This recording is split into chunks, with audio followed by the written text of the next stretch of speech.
Para a gente contribuir com isso e iniciar também, acho que uma forma de iniciar essa conversa é com uma pergunta, né? Gostaria de fazer uma pergunta para os nossos dois médicos aqui, que é sobre características do sistema visual, do nervo óptico, talvez especificamente, que possam diferenciar uma confusão muito comum que acontece, a diferenciar uma doença que é hereditária, que é rara, que atinge o nervo óptico, de uma neurite óptica, né? A gente sabe, quase todos os pacientes com Lyon, no início, são confundidos com pessoas que têm neurite óptica, geralmente decorrente de doença autoimune. Então, a primeira pergunta existem características do nervo óptico, por exemplo, que apareçam no OCT, no exame, que diz ao médico que aquela característica é mais de uma doença hereditária do que de uma neurite de doença autoimune?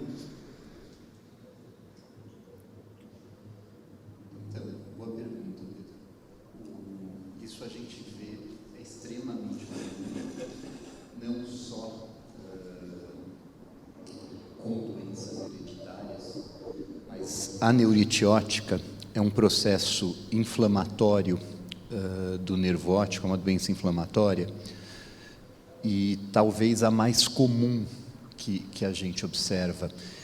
E a gente vê isso como um erro, não só dos oftalmologistas, mas também dos neurologistas, que, por ser a doença mais comum, a mais prevalente, e como o tipo de aparecimento é relativamente semelhante à neuropatia óptica de Leber, as duas são uma perda súbita da visão, as duas abaixam bastante a visão, a idade de acometimento é semelhante. Então, assim, quando o paciente chega num consultório oftalmológico, ou num pronto-socorro, ou num consultório de um neurologista, porque isso é um outro erro bastante comum que a gente vê, e isso fica também a mensagem, vocês já colocaram, mas fica também a mensagem, que o oftalmologista geral, muitas vezes, quando ele vê uma baixa súbita de visão, que ele não consegue explicar, ou seja, ele faz um exame refracional, ele faz um exame oftalmológico mais geral, e ele não acha a causa, ele encaminha esse paciente para o neurologista, e não para o neurooftalmologista, não para o retinólogo. E o neurologista, ele não teve um treinamento de neurooftalmologista. Nas residências muito boas, eles têm um pouco de treinamento neurooftalmológico, mas pouco. O tempo que eu fiquei na Escola Paulista, os residentes da neurologia, eles pediam para passar no ambulatório da neurooftalmo, porque mesmo na residência da Unifesp de neurologia, que é uma das melhores do país, o treinamento deles em neurooftalmo é pequeno, então eles não têm uma exposição grande à neurooftalmologia. Então, quando esses pacientes são encaminhados do oftalmologista geral para o neurologista, não resolve o problema, porque o neurologista também não vai saber qual é o problema.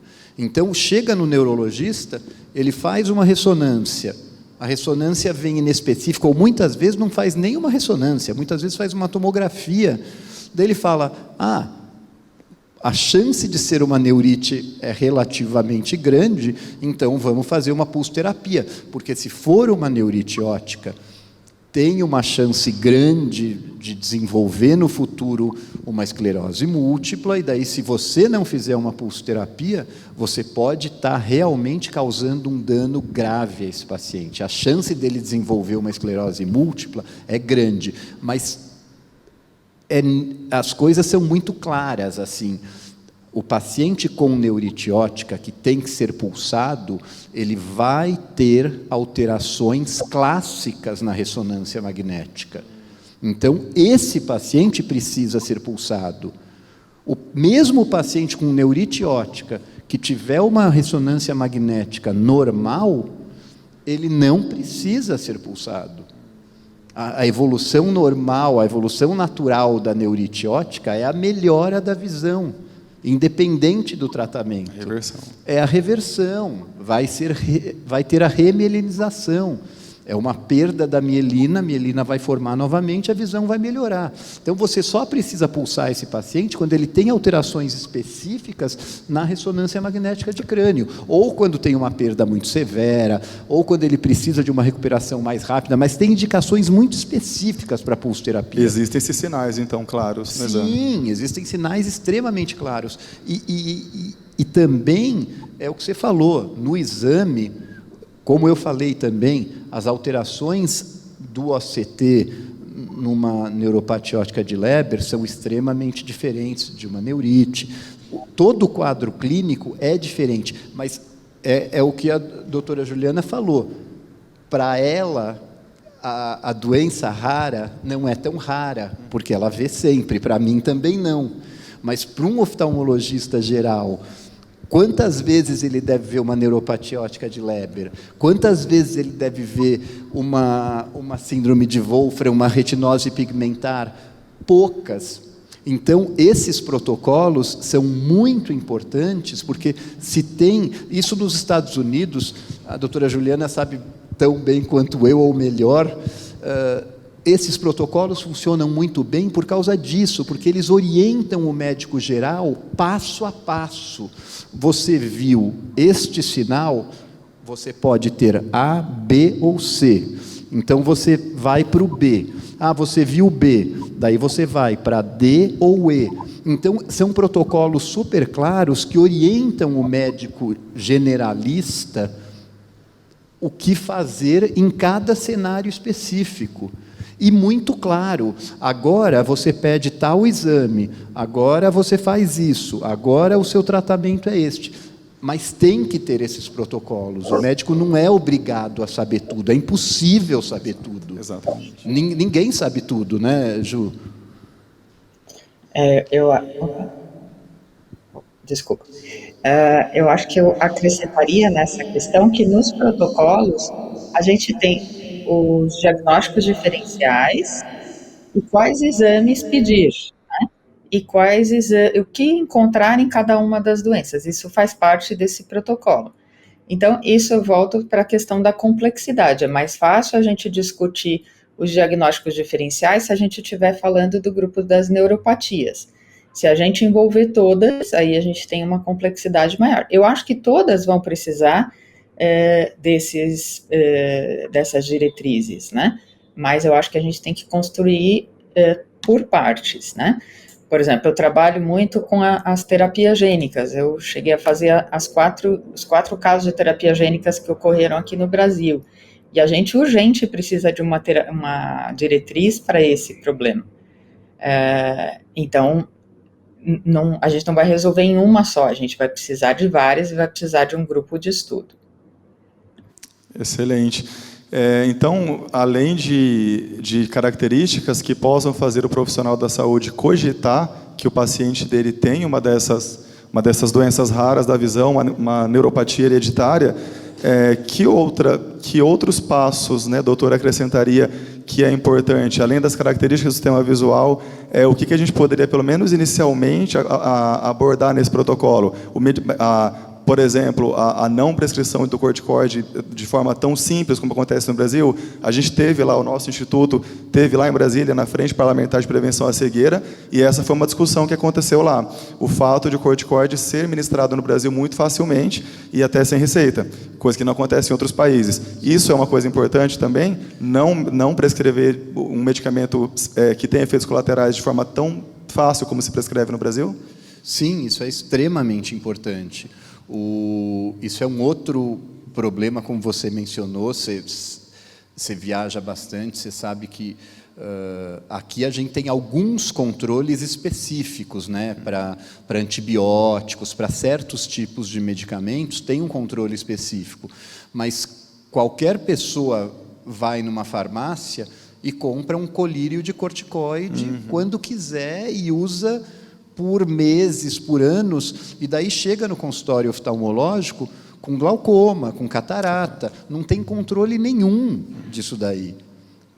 O corticoide por via oral, a mesma coisa. O corticoide endovenoso você não vai conseguir na farmácia, mas assim, não tem controle. Então, um protocolo que tenha esse tipo de controle, como a doutora Juliana falou, os protocolos servem exatamente para isso.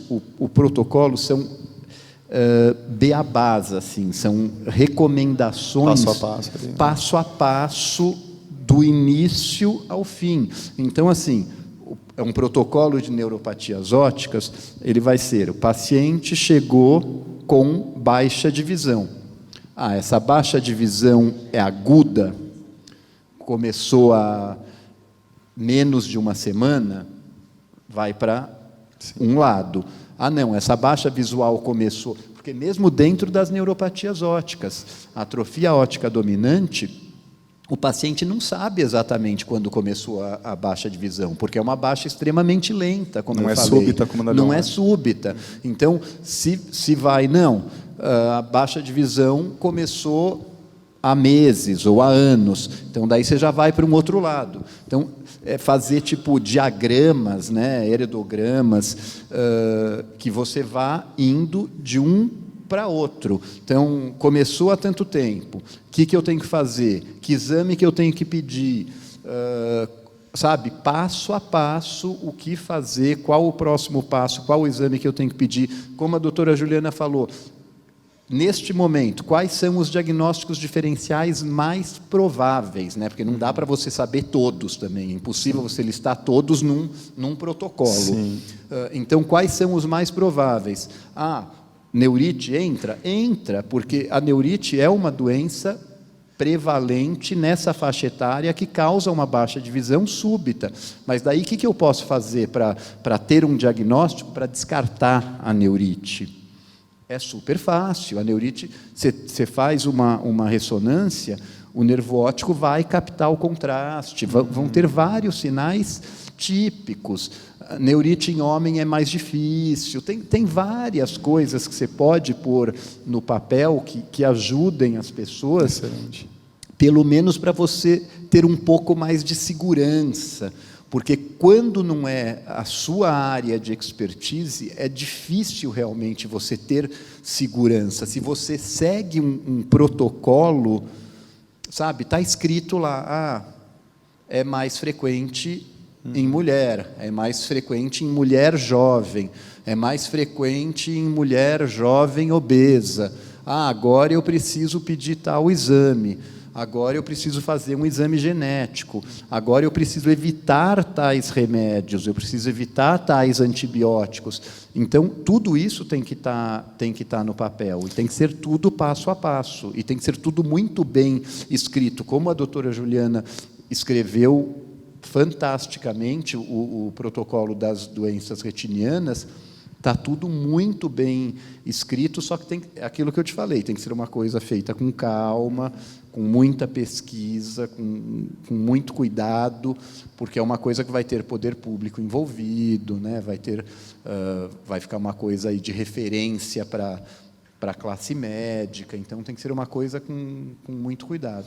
Excelente. Então, a gente já falamos aqui sobre duas características importantíssimas que devem estar no protocolo, Características do sistema visual que diferenciam doenças hereditárias de doenças mais comuns, medicamentos a serem evitados. Uma terceira que o senhor colocou agora, exames a serem solicitados. Os testes genéticos, infelizmente, vão ser solicitados depois de muito tempo, doutor? Na maioria dos casos é assim, Quando vão solicitar um teste genético, a pessoa às vezes passou anos de sintomas, já tem anos da patologia para se solicitar isso. Então, são três características já bem importantes. Características do sistema ocular, exames a serem evitados, corticoide, antibióticos, medicamentos a serem evitados e exames a serem solicitados. E como a gente tem um público variado, eu acho que é interessante a gente abrir isso para o público e fazer disso aqui uma coisa com participação popular. Vamos, sem dúvida, novamente colocar para perguntas aqui. Temos alunos da área médica, de diversos cursos da saúde. Ela voltou. Oi, doutora, está de volta conosco, que bom. Bom. Um outro comentário que eu queria fazer, nessa parte genética, quando os testes genéticos apareceram, eles tinham um custo altíssimo. Ao longo do tempo, esse custo foi diminuindo. E eles são super importantes para dizer exatamente qual é a... Opa, perdi vocês. Estamos ouvindo. Estamos te ouvindo. Estão ouvindo? Tá. Sim. Eles são super importantes para dizer qual é o diagnóstico de certeza, né? Então, é realmente uma síndrome de Wolfram, né? Então, eu acho que nesse momento tem que inverter. O teste genético, ele não tem que ir no fim, ele não tem que fazer parte do fim da jornada, mas ele ajuda muito mais no começo, ele encurta a jornada no começo, porque a hora que você tem o diagnóstico genético correto, te facilita, você também não pede outras coisas que não são necessárias. Então, o importante é esse teste no começo, baixar o custo desse teste, porque a hora que você trabalha em escala, você consegue otimizar e escolher, por exemplo, qual teste é mais indicado? Será que faço as 3 mutações da mitocondrial? Ou a gente sabe que no Brasil a 11.000 é mais frequente que as outras, então vamos fazer 11.000, não achou, vai para as outras, ou usa esse painel que eu coloquei todas juntas, né? Então, são coisas que a gente tem que definir, e nessa definição entra a questão do cálculo dos custos, tá? E epidemiologia, que foi citado aqui pelo Dr. Chicani na aula dele, que é conhecer a epidemiologia, a quantidade de casos no Brasil, né? Para a gente poder bolar essas políticas públicas. Quantos casos vão se beneficiar do uso de debenona, né? Para quem eu vou destinar a idebenona, né? Em que momento eu vou prescrever? Como vai ser essa distribuição? Então, isso também tem que entrar a parte de tratamento, tá? A parte de custo, de custeio de tudo isso, e a parte epidemiológica e um controle desses casos. Então, na medida que você vai tendo o registro desses casos, a gente vai sabendo melhor e vai conhecendo as famílias, vai conhecendo aonde tem maior risco, né? Teve toda a questão de Colatina, com uma família grande. Se você pensar, se o tratamento for um tratamento de alto custo, né? E tudo cair, por exemplo, na Secretaria da Saúde de Colatina, né, dá um impacto muito grande, porque ela tem uma população grande com essa questão. Então, você tem que pensar o Brasil todo com as suas diferenças e fazer parte. É interessante que esteja iniciando a conversa em Maringá, mas tem que ter uma conversa Brasil também, né? Com certeza.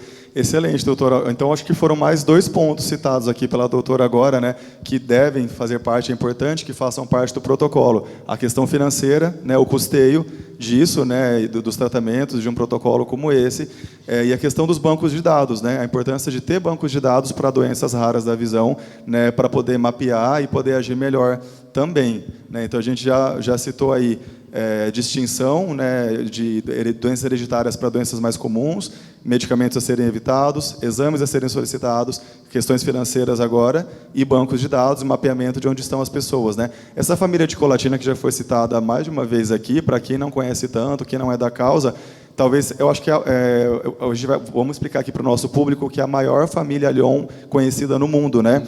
Me parece que foram mais de 200 familiares com o Lyon, né? Mais de 200 pessoas identificadas com o gene, e é por isso que essa família foi objeto de estudo lá no começo dos anos 2000, em que o Dr. Felipe mais de 10 anos, fez parte desses estudos, né, de mais de 10 anos, com equipes estrangeiras também, italianas e americanas, né? E foram estudos que contribuíram demais para avançar no entendimento da Lyon no mundo todo, né? Para o mundo todo, né?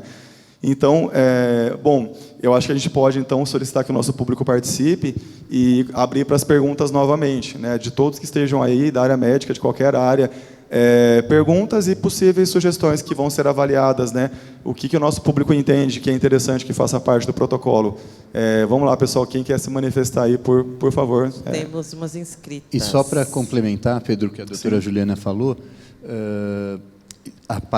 em relação aos custos, por exemplo, nos Estados Unidos, um caso como o seu, que chega no nosso ambulatório, na USC, ou em qualquer hospital que tenha um serviço de neurooftalmologia, o teste genético vai ser feito na primeira consulta.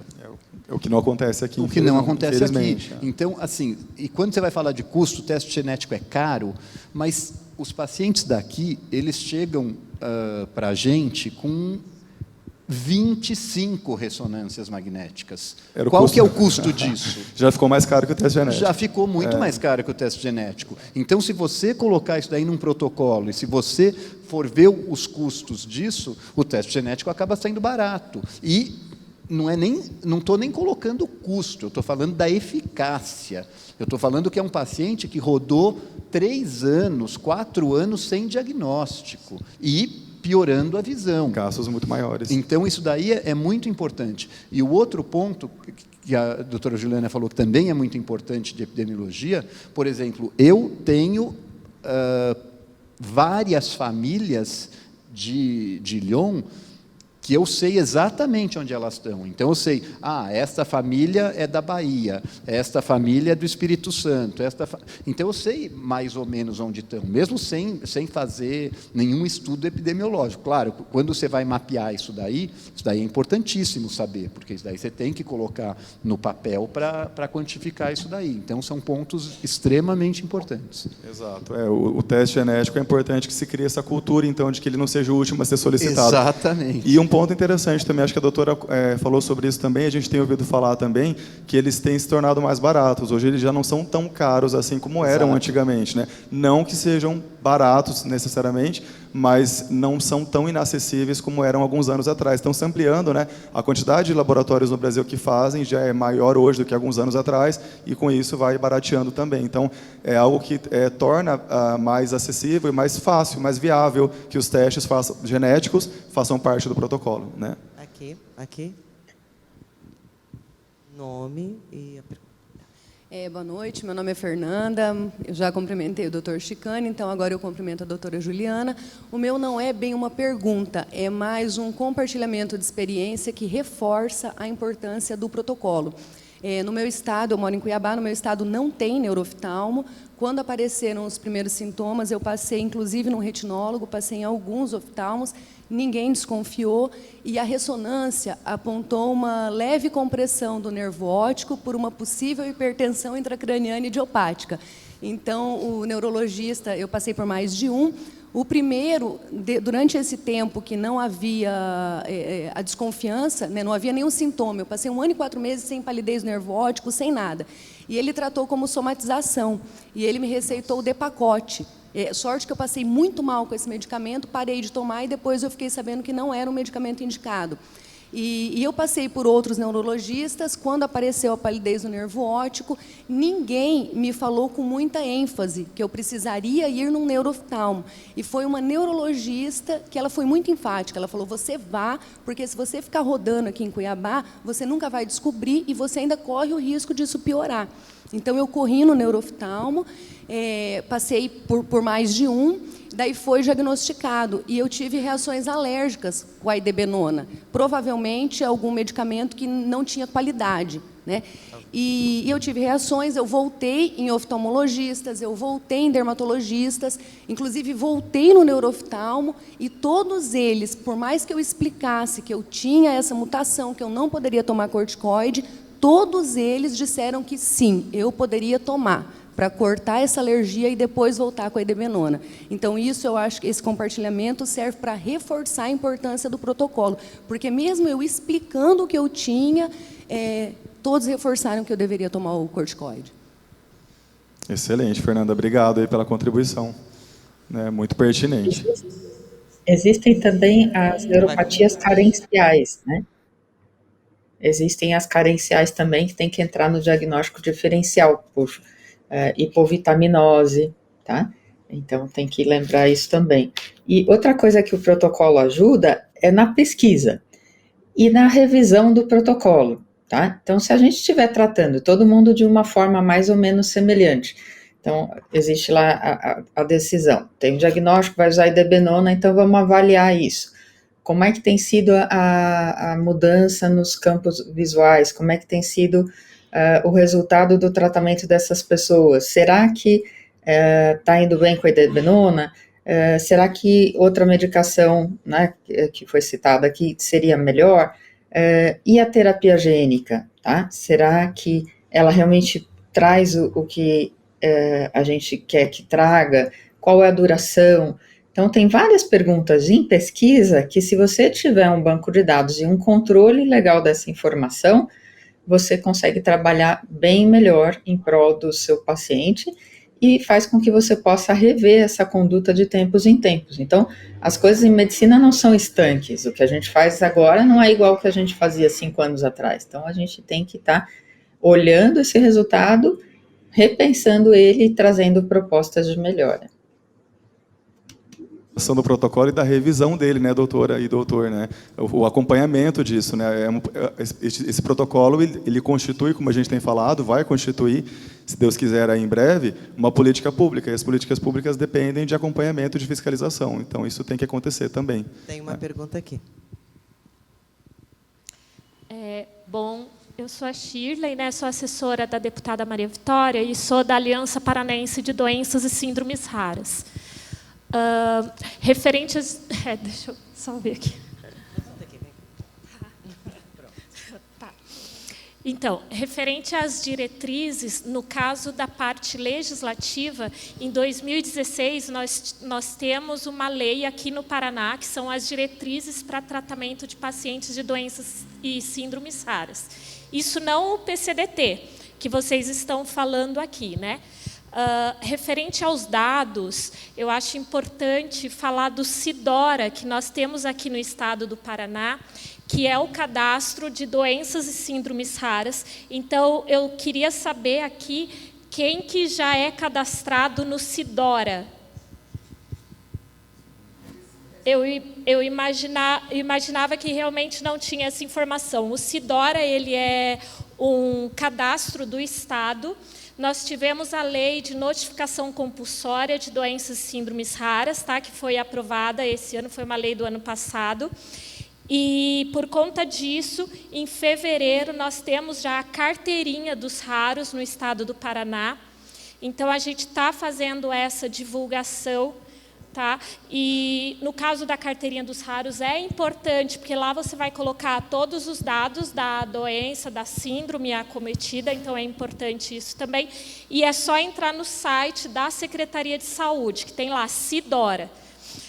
Outra coisa é SIDORA, tá? SIDORA. E deixa eu fazer só, você tem mais uma pergunta? Porque a gente está estourando o tempo demais.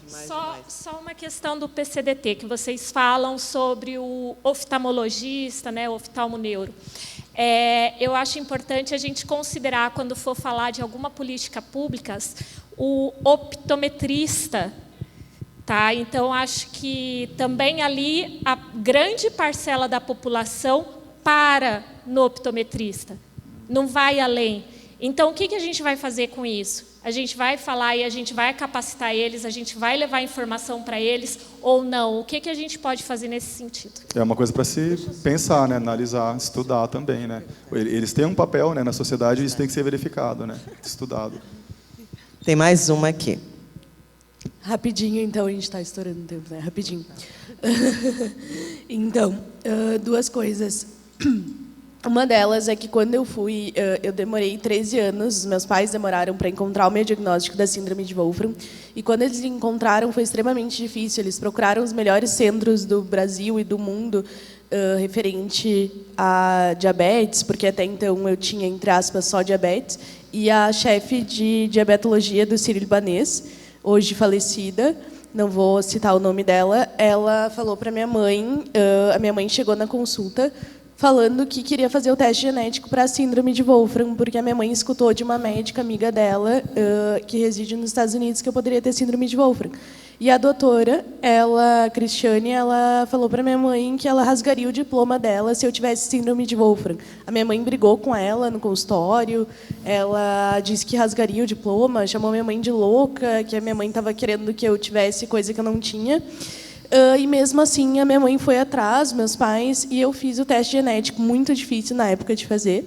Essa foi a primeira questão. Como é que a gente pode abrir os horizontes dos médicos para que eles não pensem que seja o mais comum, o mais óbvio, né? Que ali, para ela, o mais óbvio é que eu realmente tivesse só diabetes, mas não. Eu tenho uma síndrome rara, que é a síndrome de Wolfram.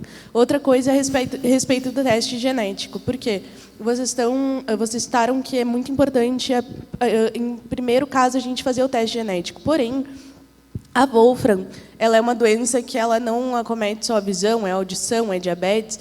E, muitas vezes, um paciente que tem a diabetes, a atrofia do nervo óptico, que é específico da Wolfram, que não é a retinopatia, que é considerada por conta da diabetes, a perda de visão, problema urinário, às vezes são características da síndrome que não necessariamente, eu posso estar falando algo que não está correto, mas é algo que médicos já me falaram, que não necessariamente os pacientes precisam ter o teste genético. Por quê?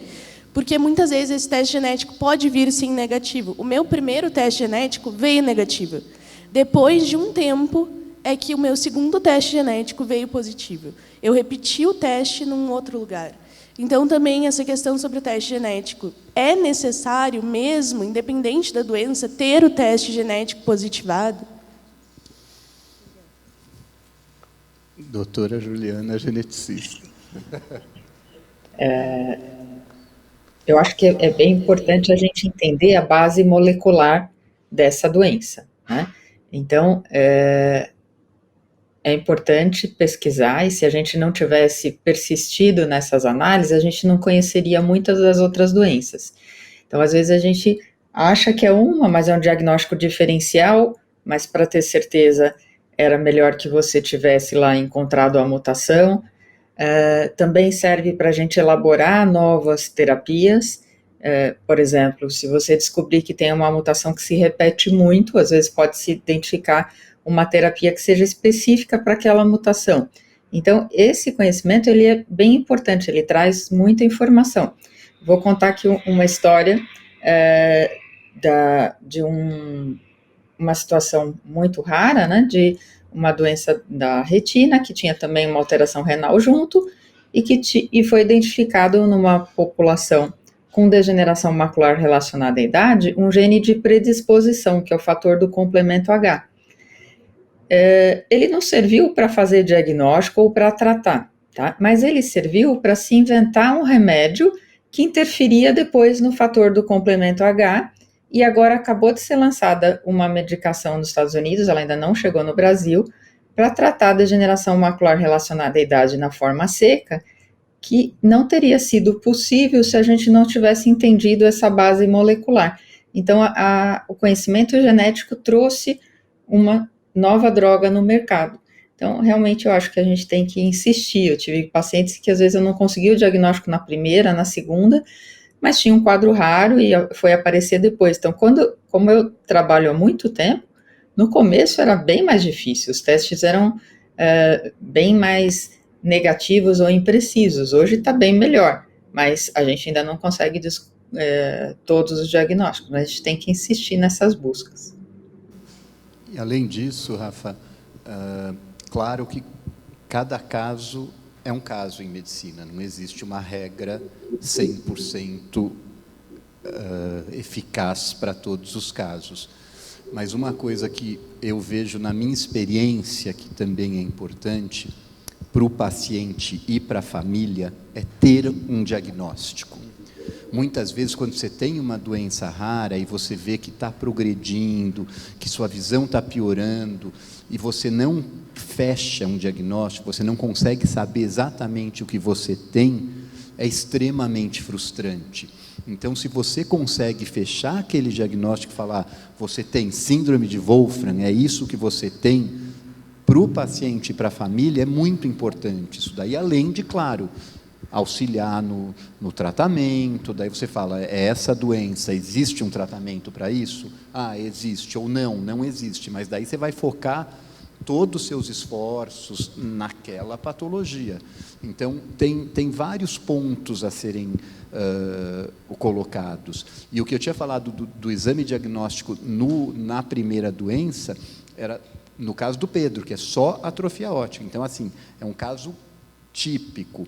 E o último comentário é que, assim, de uma maneira geral, existe uma regra em medicina em que a clínica é soberana.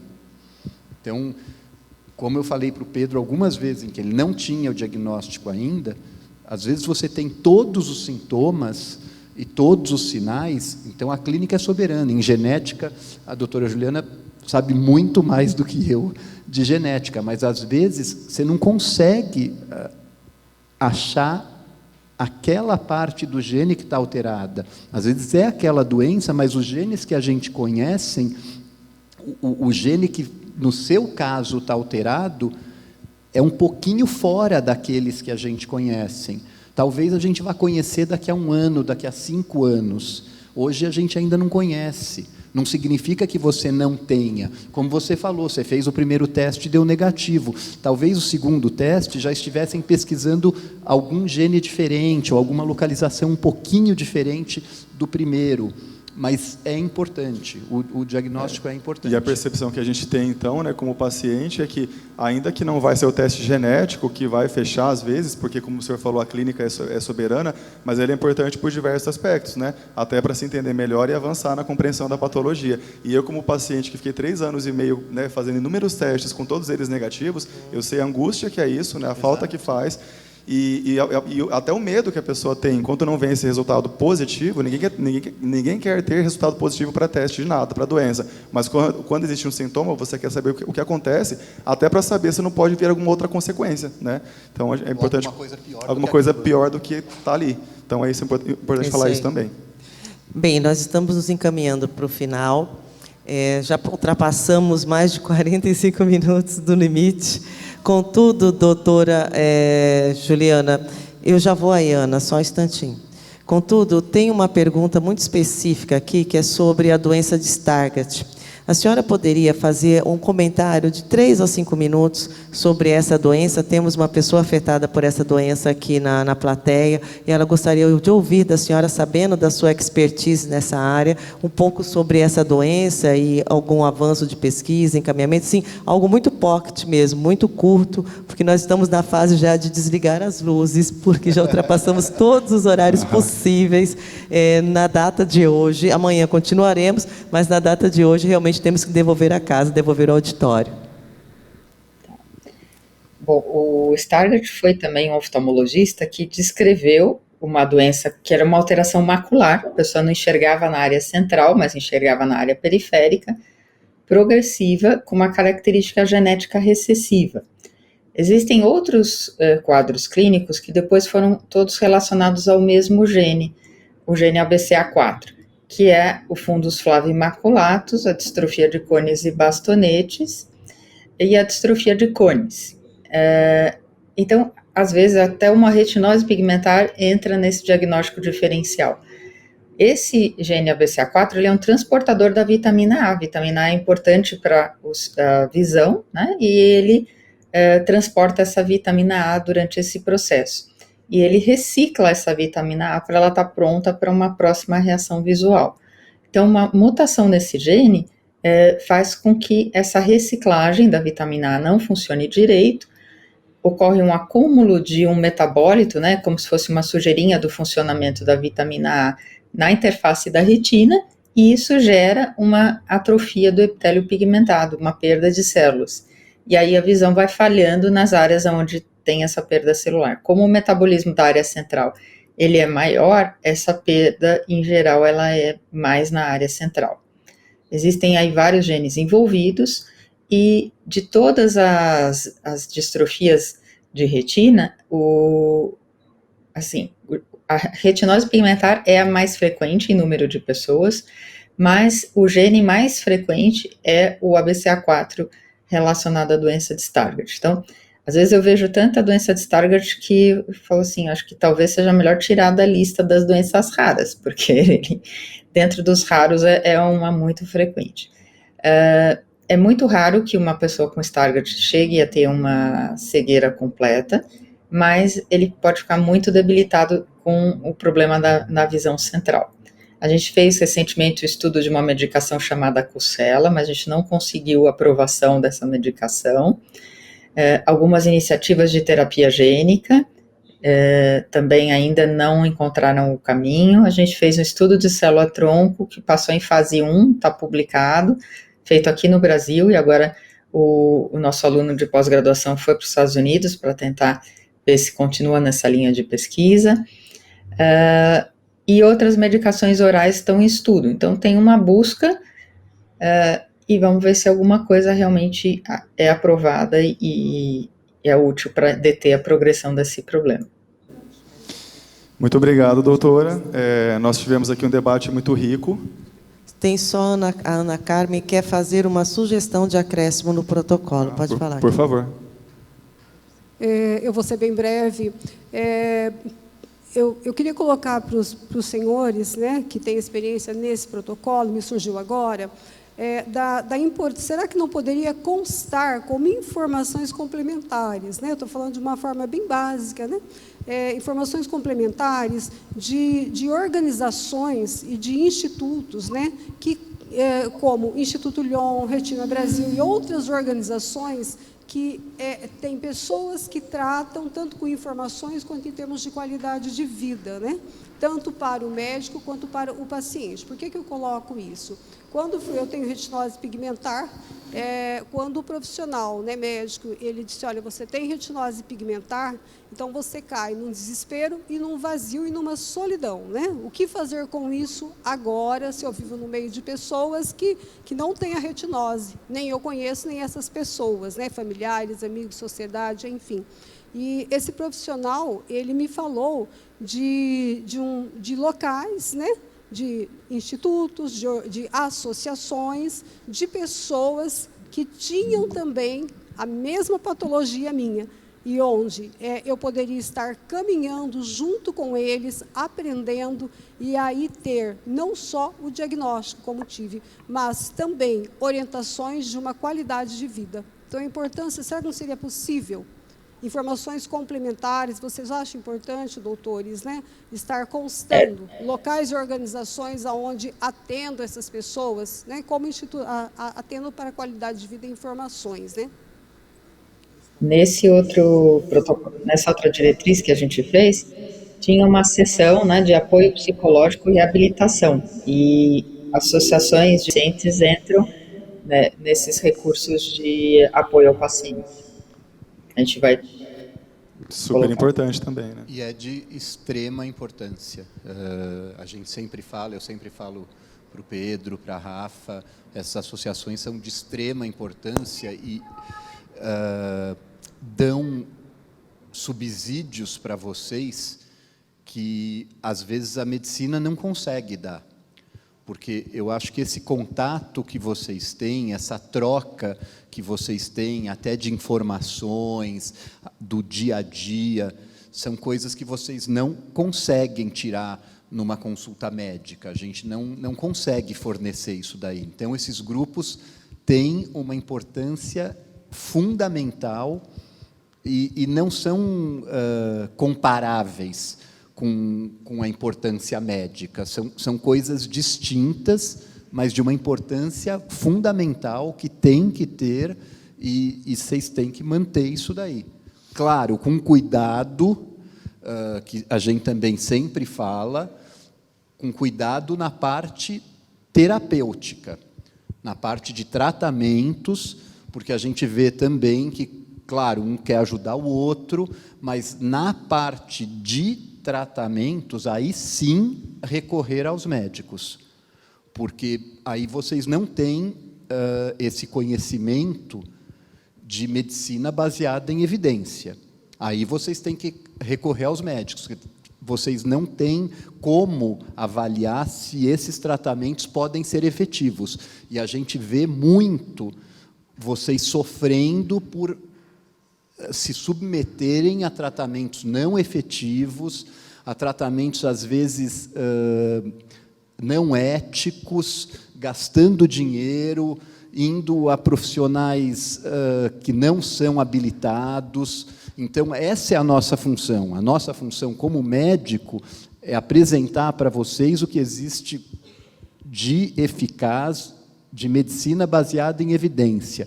Mas o resto do dia a dia, eu concordo plenamente com você, tem que ter, e vocês estão de parabéns por essas organizações não governamentais, e faço votos que continuem cada vez mais fortes.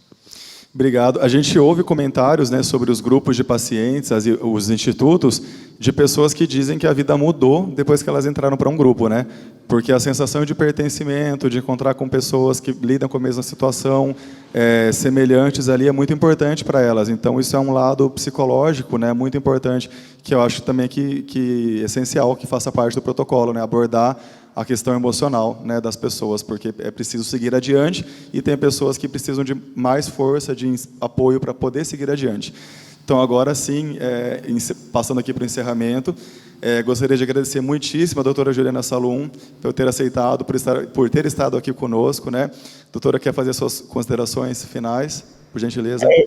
Eu que agradeço, e agradeço a oportunidade de você ter organizado essa minha participação de forma virtual, né? Isso viabilizou estar conversando com vocês, e eu trabalho muito com um grupo de pacientes, então estou à disposição de vocês, entendo todo esse lado humano de convivência com a doença, e estou sempre à disposição para tentar ajudar e buscar um caminho. E uma diretriz, eu acho que é uma forma da gente se multiplicar, né? Porque nem todo mundo vai chegar no consultório do Dr. Chicane, ou no meu consultório, então uma diretriz faz com que o Brasil tenha um acesso mais equitário, né? Que todo mundo tenha acesso ao que tem de melhor da medicina, e pensando, né? Pensando e repensando. Aquela diretriz que eu escrevi já está na segunda revisão, porque quando saiu a terapia gênica eu já fiz uma revisão nela. Então a gente vai ter que abrir esse trabalho, mas vai ser um trabalho que vai perdurar por muito tempo. Excelente, doutora. Muitíssimo obrigado mais uma vez, e seguiremos em contato aí para a gente, né, viabilizar essa diretriz. Será um prazer para nós e um benefício para o país todo. Agradecer também ao Dr. Felipe Chicane, né, pela participação nesse momento, nesse painel de discussão sobre um protocolo que virá, se Deus quiser, em breve aí. Doutor, também, por gentileza, suas considerações finais. Eu também só tenho que agradecer. Como eu falei, é uma honra estar aqui ao lado da Ju, uma profissional, amiga de tantos anos, de excelente qualidade. Não tem, é uma honra estar aqui do lado dela também, é uma oportunidade de aprendizado, e que vem aí a 6ª, 7ª, 8ª, 9ª Long Internacional, e espero estar sempre convidado e vou estar sempre aqui. Com certeza. Muito obrigado. Obrigado.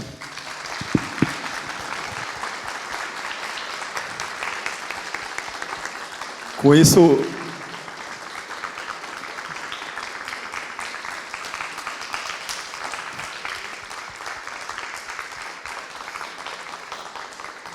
isso, a gente encerra, então, o nosso primeiro dia de 5ª Conferência Internacional Lyon Brasil. Amanhã tem muito mais, a partir das 9 da manhã.